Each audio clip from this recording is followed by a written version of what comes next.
presión, toma en baja presión, y así podemos ver el orificio, la placa con orificio.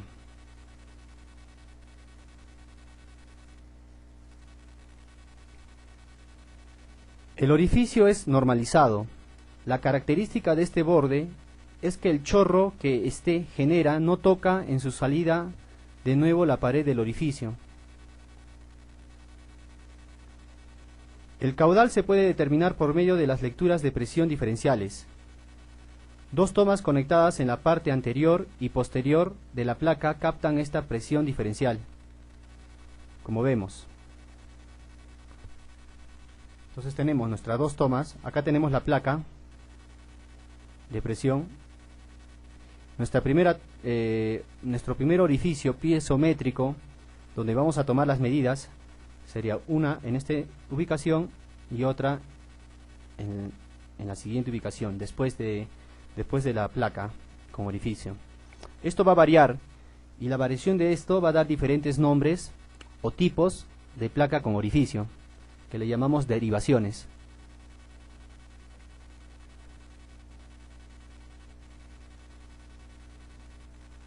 Entonces generamos una turbulencia antes de entrar a la placa, al orificio, y después de esta. El orificio de la placa, como se muestra en la figura, puede ser concéntrico, excéntrico y cementada. Veamos, la placa concéntrica sirve para líquidos.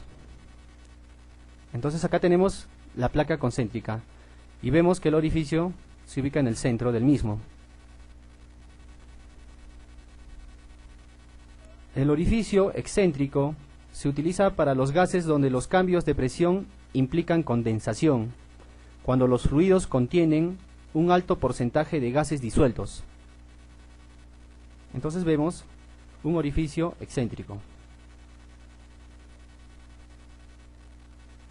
Y la segmentada es para partículas en suspensión, implican turbulencias que limpiarán el lado de alta presión, evitando errores en la medición.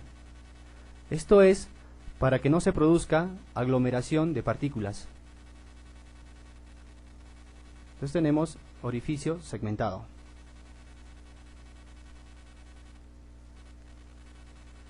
Con el fin de evitar arrastres de sólidos o gases que pueda llevar el fluido, la placa incorpora, como se menciona anteriormente, un orificio de purga. Algo así como en función de un filtro, ¿no?, para evitar que partículas pasen a través de la placa. Entre los diversos perfiles de orificio que se utilizan, según se muestra la figura, se puede destacar los siguientes: de cantos vivos, de cuarto de círculo y de entrada cónica. Como vemos, cantos vivos, entonces el flujo viene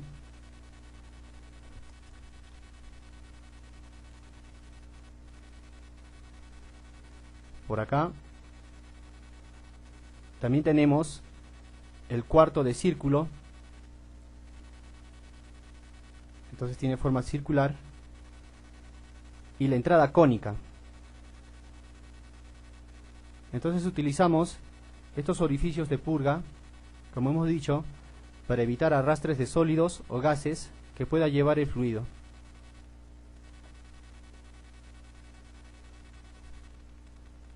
Ahora vamos a ver el modelo de la variación de la presión en una tubería con placa de orificio. Como podemos ver, se produce una caída de presión antes y después de pasar por la placa de orificio. En este caso, podemos ver que al momento de entrar, antes de la placa de orificio, se produce un elevado aumento de presión estática, y después cae gradualmente mientras va pasando por el orificio. Entonces, una de las principales desventajas de esta gráfica y de las características de utilizar una placa de orificio es que nunca se va a llegar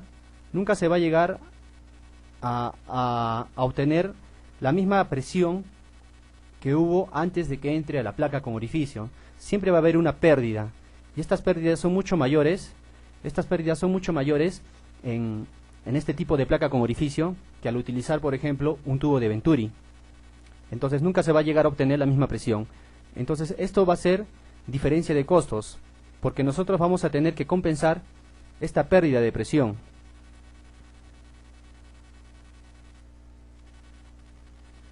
Existen tres disposiciones recomendadas para derivaciones de presión que se utilizan en placas con orificio. Como dijimos, existe la derivación de esquina, la derivación de brida y la derivación de medios, como podemos ver en el gráfico. Acá lo vemos mucho mejor. Entonces, decimos que estas derivaciones simplemente son las distancias en las cuales nosotros vamos a poder tomar las medidas de las diferencias de presión antes de pasar por la placa, por el orificio y después de esta. Por ejemplo, tenemos tomas de brida que van a ser tomadas a esta distancia, casi en el mismo orificio. Y otra, por ejemplo, tendríamos tomas de D y D medios, donde viene dada por esta distancia.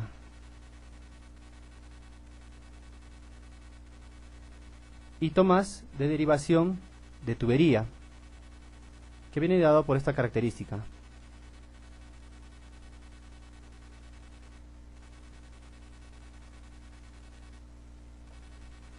Entonces esas son las diferentes derivaciones para una placa con orificio.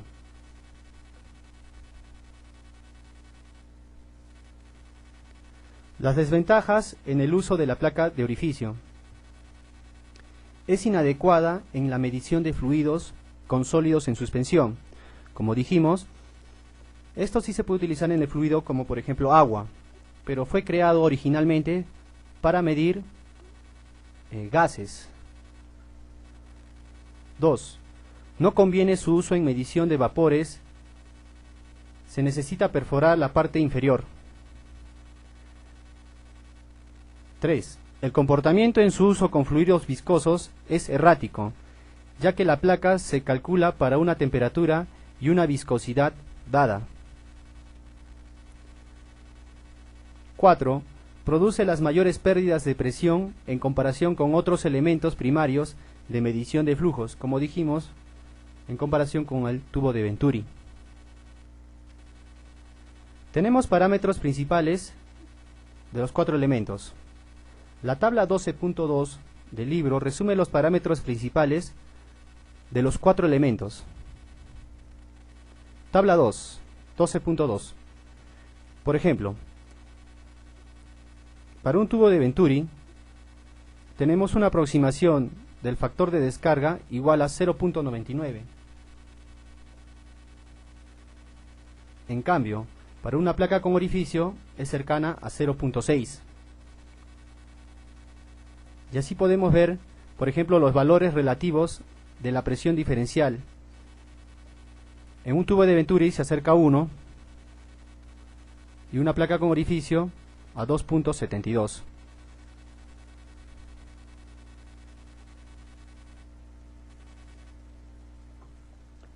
Ahora vemos una tabla comparativa de los sensores de flujo. En este caso, simplemente de la placa con orificio y del tubo de Venturi. La placa con orificio se utiliza para líquidos sucios y limpios, algunos líquidos viscosos. Su pérdida de presión es media. Exactitud típica en porcentajes va de 2 a 4. Y lo más importante es ver el coste. El coste relativo de una placa con orificio es relativamente bajo. En cambio, un tubo de Venturi se utiliza también para líquidos viscosos, sucios y limpios. Su pérdida de presión es baja. Y el coste relativo de este tubo de Venturi es media. Es medio su costo, ¿no?